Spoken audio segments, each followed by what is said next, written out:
Bonjour et bienvenue sur cette vidéo tutoriel sur SketchUp. Bienvenue aussi sur la chaîne. On aura à faire des vidéos tutoriels sur ces différents logiciels afin de montrer un peu ce que j'ai appris puisque je n'ai pas regardé de vidéos tutoriels. Je suis très autodidacte, ce qui fait que j'ai appris de moi-même ces différents trucs et j'ai appris certaines choses que je ne trouve pas dans certaines vidéos tutoriels que j'aimerais vous montrer et aussi aller directement à l'essentiel parce que certaines vidéos aussi essaient de tourner trop dans tous les sens. Donc, dans cette vidéo que nous avons ici, on va s'acharner plutôt sur les différentes parties de l'écran d'affichage, c'est-à-dire la partie visible de SketchUp, tout ce qu'on va utiliser, les outils. On va voir les différents outils qui sont au-dessus, les onglets, à quoi ils servent et quelle partie exactement de ces onglets on va utiliser. Par exemple, il y a certains onglets que je n'ai jamais utilisés, comme les quatre qui sont là. Parce que lorsque je finis sur SketchUp, je vais directement sur Twinmotion et puis je fais le rendu 3D directement. On a aussi cette palette que nous avons ici, que j'utilise pour les couleurs, pour mettre les ombres et tout. Mais il y a d'autres raccourcis aussi que je vais vous montrer dans cette vidéo. Donc, on va commencer d'abord par cette partie-là.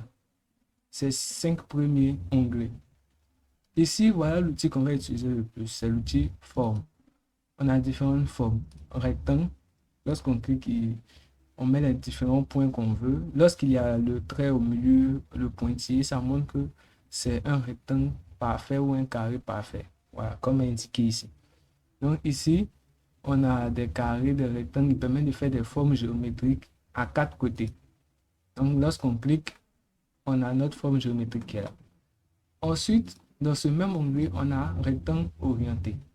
Celui-là va le faire directement. Si on trace un trait comme ça, qu'on trace un rectangle, ce rectangle va aller seulement à partir de ce point-là, suivant l'axe qu'on lui donne. Ici, on a l'axe rouge, ici, on a l'axe vert, et lorsqu'on monte, on a l'axe bleu. Donc, c'est ici, je clique ici, le rectangle va aller seulement dans l'axe, c'est-à-dire le trait que j'ai placé sera dans l'axe bleu, l'axe qu'on voit ici. Et puis maintenant, on va aller dans les différents autres axes que nous avons sur notre plan ici. C'est-à-dire, lorsqu'on pointe ici, l'axe est dans le sens dans lequel on a tracé le premier trait. Ça veut dire que si je veux faire un trait vers le bas et puis le rectangle va regarder vers le haut, c'est-à-dire dans le plan bleu-vert, ce plan qui est là, je n'ai qu'à tracer un trait comme ça avec les mesures que je veux. Par exemple, je mets 15, les longueurs sont juste à côté ici. Elles sont en mètres. Si je tape 15, ça fait 15 mètres. Et si je monte, voilà, et j'arrive, voilà, un rectangle parfait sur ce plan bleu-vert que nous avons ici. Là. Donc, c'est à ça que c'est l'outil rectangle orienté. On a aussi cercle, comme son nom l'indique, qui permet de déterminer un cercle avec un rayon qu'on peut déterminer aussi en tapant directement la mesure. Si je tape la mesure, il met le rectangle directement. On a polygone, il permet de faire des polygones comme son nom l'indique. Donc, ce sont ces différents sous-outils que nous avons ici qu'on va utiliser souvent. Bon, on peut les utiliser. Personnellement, j'utilise plus l'outil rectangle. Ici, on a l'outil arc. Voilà, pour pouvoir tracer un arc dans le sens dans lequel on veut. Bon, SketchUp n'est pas très compliqué. À chaque fois qu'on veut connaître le, le rôle d'un outil, on n'a qu'à venir se placer dessus et puis il met directement ce que l'outil sait faire en bas, ce que l'outil nous permet de faire plutôt. Ici, on a l'outil demi-sec, pareil que l'autre, mais lui, par contre, on met les différents points et on trace dans le sens dans lequel on veut aller. Si par exemple, on a une terrasse, on veut faire une terrasse arrondie, on met les deux points de la terrasse et puis on avance vers le haut. On peut taper peut-être 1 mètre et ça va nous faire une courbe assez précise par rapport à la courbe qu'on veut donner à notre arc pour pouvoir faire notre terrasse par exemple. Ici, on a arc mais avec 3 points. Par exemple, si on veut relier 3 points différents, voilà, on a ces 3 différents points là. Et ces points-là forment un arc. Cet outil-là, vraiment, je ne l'ai jamais utilisé. Ce fait que je ne sais pas trop vraiment comment l'utiliser, sincèrement. j'utilise plutôt arc ou bien arc par 2 points. On a aussi portion de sec. Lui, comme son nom l'indique, il fait une portion de sec mais remplie cette fois. Cette fois-ci, si on veut faire directement un mur en demi-sec, on trace directement le demi-sec. Et lorsqu'on va mettre, il va faire sortir directement le sec rempli, pas des traits comme ce que nous avons vu depuis le début. Donc, c'était pour ces 3 sous-outils de l'outil arc qui est là déjà. Maintenant, pour l'outil ligne, comme son nom l'indique, c'est pour faire des lignes ici, dans tous les sens qu'on veut, avec les longueurs qu'on veut. Pour taper les longueurs, dès que tu appuies le premier point, tu gardes ta souris sans pour autant cliquer ou maintenir et tu tapes directement la longueur sur le pavé numérique. Et lorsque tu appuies sur Entrée, il prend la longueur directement. Pour savoir si je suis sur l'axe vert, le trait va devenir vert. Pour savoir si je suis sur l'axe rouge, le trait va devenir rouge. Pour savoir si je suis sur l'axe bleu, c'est-à-dire dans le sens de la hauteur, l'axe va devenir bleu. Le trait plutôt va devenir bleu. Ce qui fait aussi que SketchUp est très simple à utiliser. On a l'outil gomme. L'outil gomme, comme son nom l'indique, c'est pour gommer les différents traits. Mais il y a une autre particularité aussi. Par exemple, on veut que ces 2 traits-là existent. Si je gomme les deux, il gomme les traits qu'on voit, c'est-à-dire lorsque 2 traits sont reliés, il ne prend pas ces traits-là en compte. Il gomme seulement les traits qui ne sont pas reliés. C'est-à-dire si je gomme ici, il va les rendre eux tous non reliés. Mais par contre, les deux là, puisqu'ils sont reliés en un point, il va prendre ceux qui débordent pour pouvoir les gommer. Voilà. Maintenant, si je veux toujours garder cet espace-là rempli, tout en n'ayant pas la droite ici, la droite noire là, je maintiens Shift, puis j'appuie dessus. Là, il agit comme un genre de masqué. Il masque les différents traits. Ces traits-là existent toujours, mais ils ne sont pas visibles. Voilà. Voilà comment il est utilisé. Et pour le ramener, on a juste à faire un CTRL Z. On va voir plus tard, peut-être dans une autre vidéo, comment on peut utiliser cet outil gomme, mais dans le sens dans le sens plutôt de masquer. Voilà. Ici, on va reprendre notre outil forme et on va faire un rectangle. Voilà. On a fait notre rectangle. On imagine que notre rectangle, c'est l'emprise de notre bâtiment, c'est-à-dire la partie que notre bâtiment va prendre. Si on vient ici sur cet outil décalage, on dit il décale les arrêts sélectionnés sur un plan. On le prend, on le tire vers l'intérieur. Si on tape 0, parce que 0.15, SketchUp ne le prend pas en compte. On doit taper vraiment 0, avec l'autre partie du clavier où il y a les lettres pour avoir 0,15 et taper Entrée. Lorsqu'on a notre 0,15, on a notre épaisseur de mur ici qui est de 15 cm. Et si on vient sur cet outil là qui est poussé, tiré, qu'on vient se mettre là et qu'on tire, on a notre hauteur de mur que nous voulons pour notre bâtiment. Donc, c'est un peu comme ça que ça va. Dans cette vidéo, je ne cherche pas à expliquer en profondeur à quoi ces outils-là servent, parce que dans la suite des vidéos, on va avoir des utilisations bien précises de ces outils-là et voir plutôt en quel sens ces outils-là sont bien utilisés. Maintenant, imaginons qu'on a sélectionné tout notre bâtiment. Pour sélectionner tout le bâtiment, on fait plusieurs clics, ou même on peut faire un CTRL A pour pouvoir tout sélectionner. Mais si on fait un CTRL A, il sélectionne tout ce qu'il y a sur notre plan. Ça veut dire que s'il y avait un autre truc là-bas, que j'ai fait un CTRL A, il va prendre en compte celui qui est là-bas aussi. Mais si je fais juste plusieurs clics, il va prendre en compte tous ceux qui sont reliés. Donc imaginons qu'on a relié tous ceux-là et qu'on les a sélectionnés. Et qu'on veut déplacer tout ce bloc. C'est là que nous sera utile l'outil déplacer.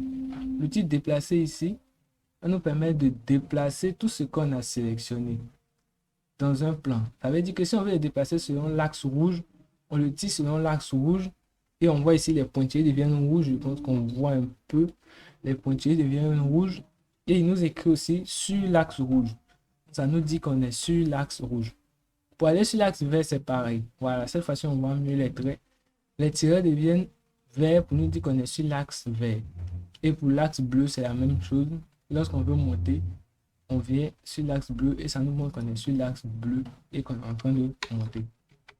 Voilà. Maintenant, pour cet outil-là, c'est pratiquement la même chose. Imaginons qu'on a sélectionné et qu'on veut le faire pivoter dans un sens. Lorsqu'on vient ici, sur ce plan-là, c'est-à-dire sur l'axe rouge qui est là, puisque lui-même le cercle devient rouge, on cherche le milieu. Le milieu, voilà. Le point du milieu. Lorsqu'on va arriver au milieu, il va s'approcher directement et nous montrer que c'est le point du milieu. On clique dessus. On vient sur un point extrémité. Et lorsqu'on va sélectionner, notre outil va nous permettre de faire pivoter dans un sens bien précis ce qu'on est en train d'utiliser. Maintenant, imaginons qu'on veut le faire pivoter, mais dans ce sens-là. C'est la même chose en fait. On le prend depuis le milieu. On le tire de ce côté-là en sélectionnant cette partie tout en restant sur l'axe bleu. Voilà, il faut que l'axe soit l'axe bleu. Sinon, ça va faire comme tout à l'heure, il va être en train de pivoter dans un autre axe. Il va rester sur l'axe bleu et ainsi, voilà, le faire pivoter dans le sens dans lequel il veut faire pivoter mon objet. Voilà. Maintenant,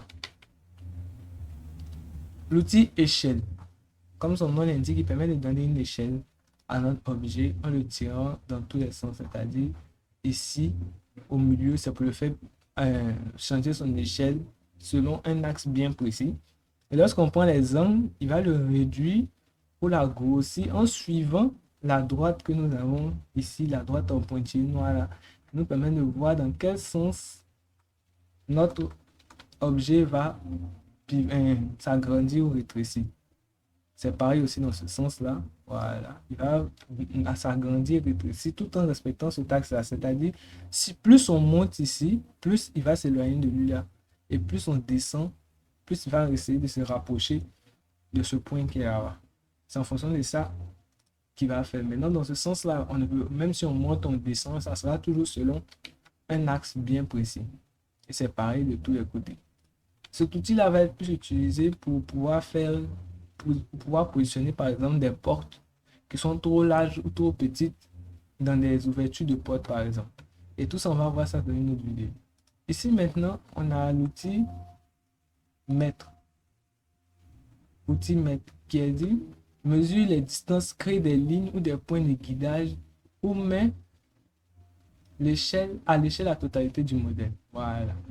Permet de connaître l'échelle de la totalité du modèle. Si par exemple, on veut savoir quelle est la distance entre deux points, on appuie sur la droite ou le point qu'on veut et on vient directement sur l'autre point. Tout en ne cliquant pas, on va avoir la distance qui se mesure ces deux points.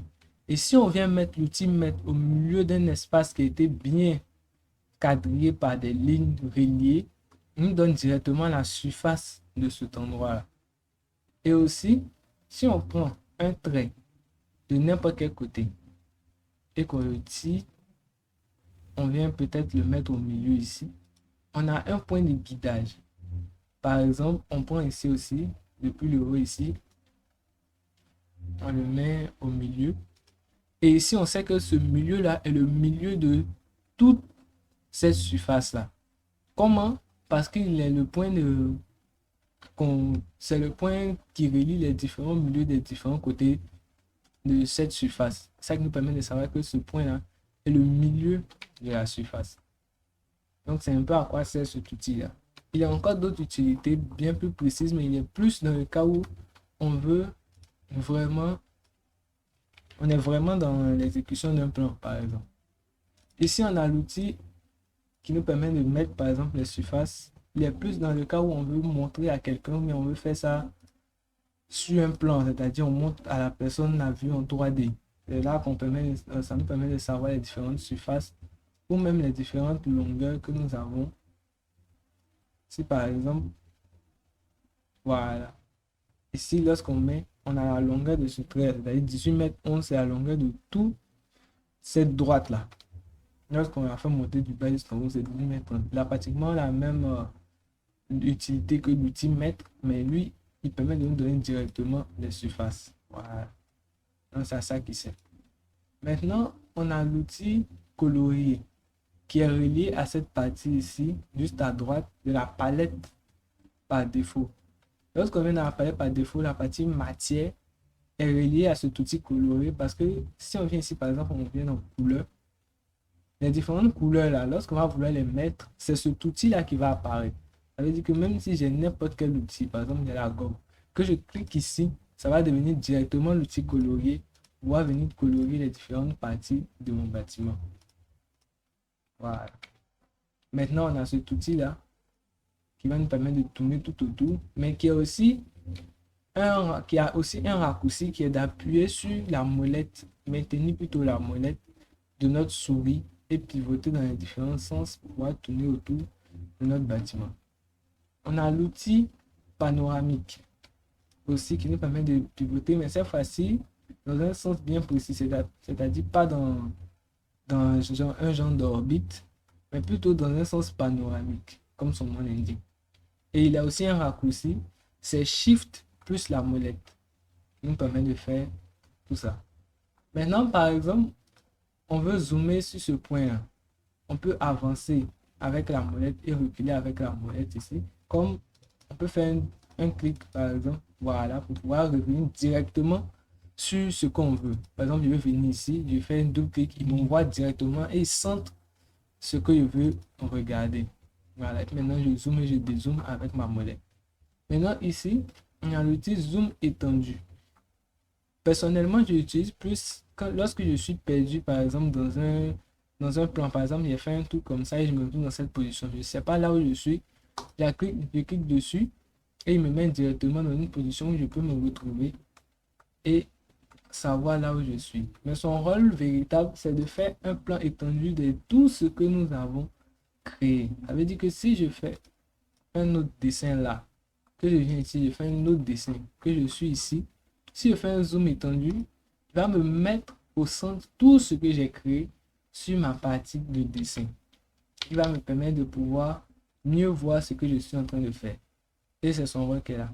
Pour les autres outils que nous avons ici, personnellement, je ne les ai jamais utilisés.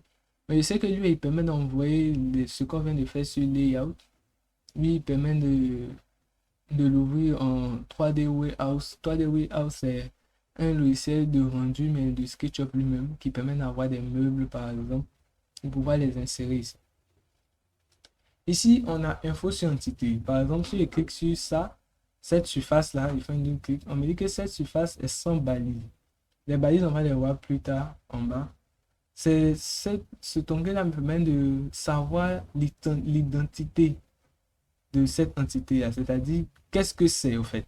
Si je fais un clic sur ce qui est là-bas aussi, il me dit que bon, c'est pas quelque chose de bien précis, mais cette chose n'a pas de balise, elle n'est pas enregistrée. Et je peux la masquer ou même la rendre visible. Voilà, si je fais un CTRL Z, il apparaît directement. Maintenant, l'outil matière, comme on l'a vu ici, permet de trouver des textures pour les différentes choses que nous avons. On a asphalte, bois, bon, on a différentes choses, même jusqu'à l'eau. On peut mettre l'eau, par exemple, sinon on a des piscines, on peut mettre les différentes eaux profondes, eau de marécage et tout. On a même des motifs, on pourra représenter certaines choses.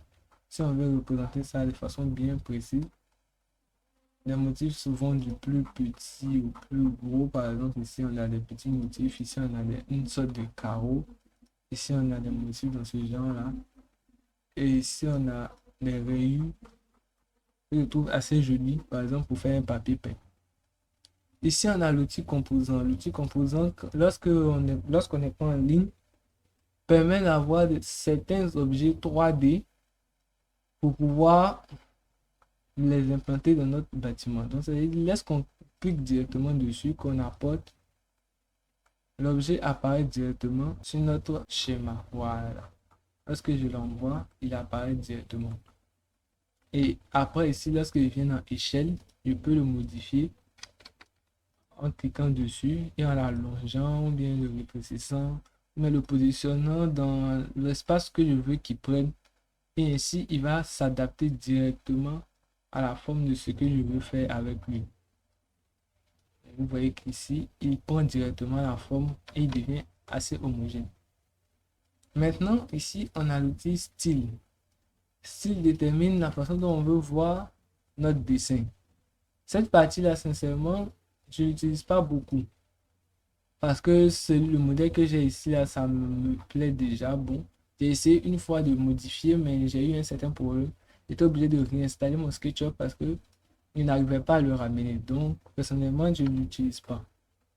Maintenant, l'outil balise. Ici, ça nous permet de créer des balises. C'est quoi une balise? C'est une sorte de calque qui nous permet de pouvoir classer ce qu'on fait dans un groupe bien précis. Par exemple, je veux faire disparaître cette clôture, mais sans pour autant faire disparaître tout mon dessin. Je viens ici, je vais d'abord dans Entité, je vois que cette entité est sans balise. Si je viens, je crée une balise ici, je peux mettre clôture.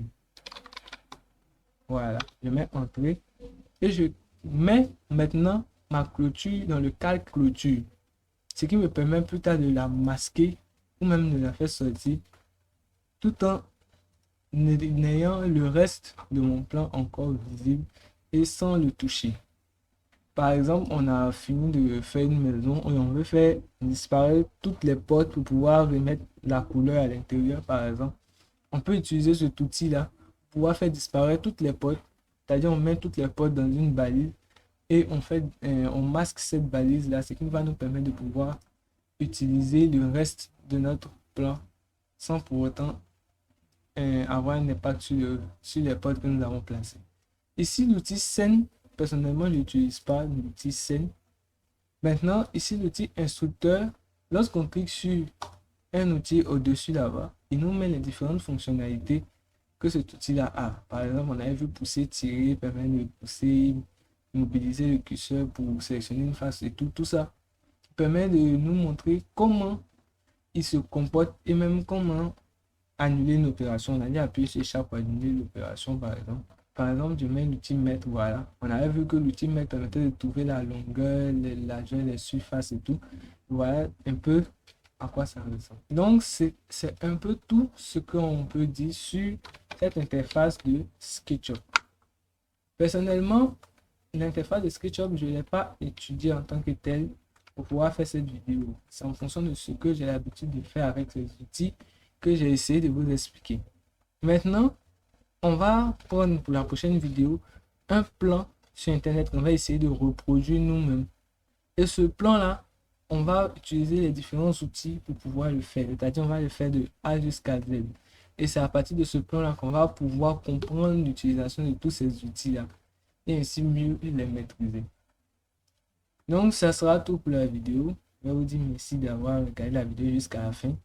Et aussi, ne pas hésiter à vous abonner, même à mettre des commentaires. Je ne connais pas tous ces logiciels. Et si certains d'entre vous, après les avoir utilisés, ont eu de petites astuces ou de meilleures explications de certaines choses, peuvent les mettre en commentaire pour pouvoir faire profiter tout le monde, ce qui est le but de cette chaîne YouTube.